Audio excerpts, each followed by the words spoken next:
Unrest and the Horseman of the Apocalypse. I woke up this morning and read where Bolivia's leader had stepped down. And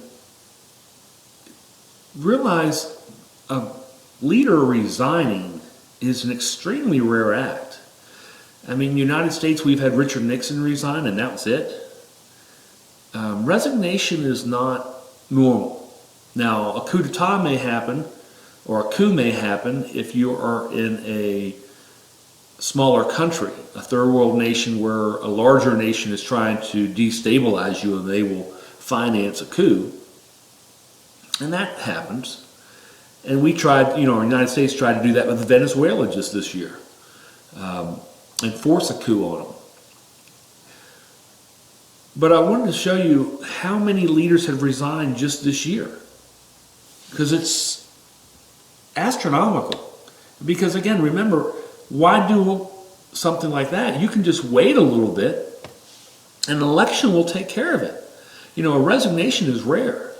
But Great Britain, Theresa May stepped down this year.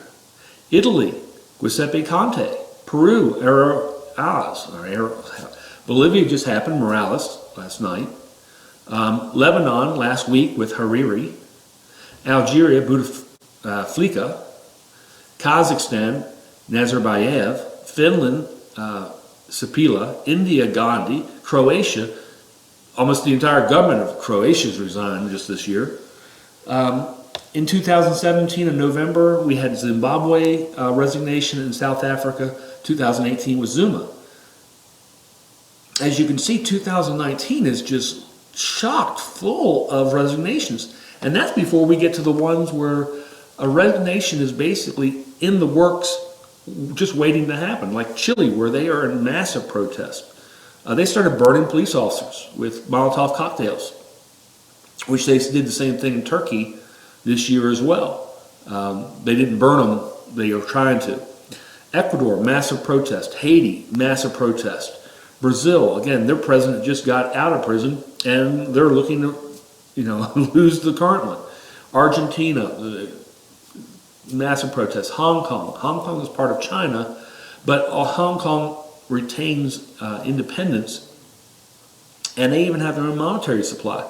They are in a massive protest. Indonesia and Iraq. Iraq just this week, I think it's like 250 people died this week in their protest. So that's a whole lot of them getting ready to fall, and they're very close to falling. And these aren't waiting for the elections. These are just, we're going to crumble the government. And then we get to countries that are in massive protests. Sudan, they had a coup d'etat. I didn't include them in the resignations because a coup d'etat is different. Sri Lanka, Spain's in massive protest, and especially around Catalina and Barcelona. They were trying to burn down Barcelona because the leadership of their independence movement got some harsh sentences. Portugal, Egypt, Uganda, Zimbabwe, Ethiopia, Malawi, Turkey. Again, I said Turkey was doing the Molotovs. They were trying to burn, the police officers didn't. France just is celebrating their 1-year anniversary of the Yellow Vest movement. Greece, Netherlands mainly is the farmers that are protesting. And that's before we get to the wars. There are a couple major wars that are going on too. Syria, we've got Yemen, which is being attacked by Saudi Arabia. Afghanistan is still blowing up. And the Mexican drug war, which is not really even listed. And the United States is looking to get involved in that drug war very shortly. And it all kind of comes back to, obviously, we have an aspect of unrest. But one of the things that is very similar in these uprisings is it's the straw that broke the camel's back. And then once the back is broken, he's not getting back up. In France, what started a year-long Yellow Vest movement, which has devastated their economy, is a tax on gasoline.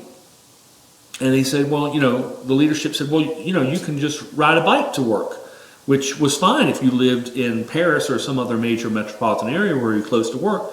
But basically he was saying to those people who were in the rural areas, we don't care about you. And they said, that's it. And they've been in a protest ever since. Now, the law was repealed, but it didn't matter at that point in time because they have just had it. They've said you've went too far. In Lebanon, where their leadership just resigned, that happened because of trying to tax free calls, specifically Facebook, WhatsApp, and some other programming that does internet calls that would otherwise be free, and the government said, let's tax that. Well, they immediately repealed it, but it didn't matter because those protests are still going on. They were burning a lot of Beirut last night. And so we know in Hong Kong it happened because of an extradition issue. The extradition was repealed. It didn't matter. They're not stopping it because they have had it. It's the situation, it has went too far. And we see that repeatedly in these situations. In Chile, it started over a gasoline. Chile was a subway. They wanted to raise the fare of the subway, and people started protesting. They backed off that immediately. It doesn't matter. They've actually been burning police officers with Molotov cocktails in Chile. They've had it. I mean, they have had it. And, the situation that started the protest, all of these have been repealed immediately. And they're trying to show other, give some other concessions, but it doesn't matter. And it comes back to a book that I read a couple of years ago called Public Lies and Private Truths. And it's how regimes basically fail. And a lot of it came from the Russian and how everything failed when they were under communist rule. And that is, most of the people had a certain view of their government, but they didn't know that everybody else had that same view. But once they realized that the majority hold the same view, it's over. At that point in time, it immediately swings, and it swings so violently that it can't be stopped. Because they realize that basically I'm in the majority and I am being treated very much like the minority, that I have nothing and I have greater rights. A lot of this we see as factors of income inequality. And, the wealthy are not going to just give up their money and say, okay, I'm going to become like a regular working person. But it doesn't really matter. And we get this, if we are in end times, from the second chapter of Habakkuk. This is one of those factors that starts happening. And, those who are living off of others, they will, they're the ones who basically have things blown up. And it will be righted. And I think we may be seeing that. Now, again, that doesn't mean we are in Jacob's trouble right now, although I believe we are. But we'll never know until the Anti-Messiah is revealed. And if we are in Jacob's trouble, then this would be that horseman who takes peace from the earth. But if we're not in Jacob's trouble, then this is just something we're watching. But it's an interesting thing nonetheless, because again, so many protests, so many countries that are just in turmoil, and I don't know that it's going to get better for them.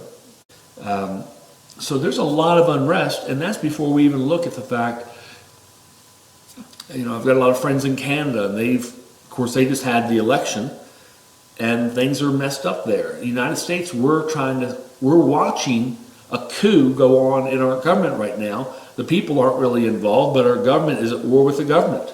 The leaders of the corporations and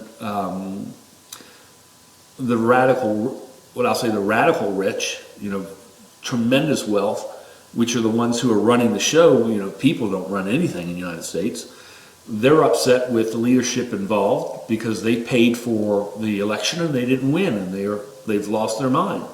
They're about ready to try to do a coup. It doesn't matter how horrifyingly bad they have to lie to do it. They're going to do it as much as they can, at least.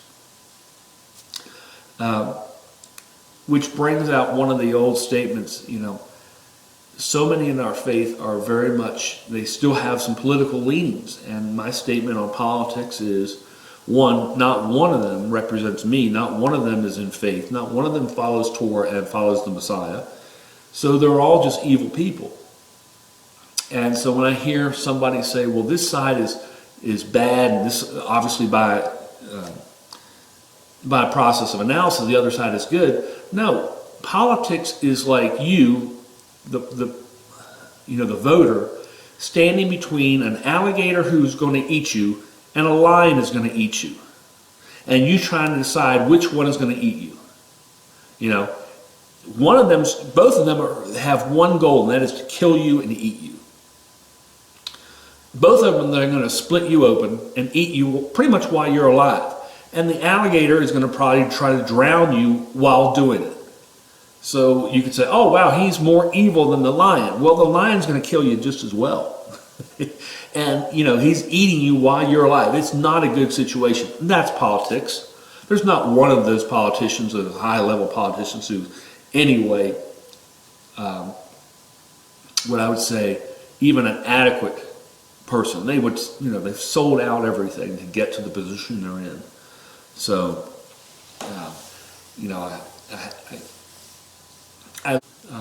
and again, if we are in the time of Jacob's trouble, then I can guarantee you that it's going to get worse. It's just going to, how does it blow itself up for that further?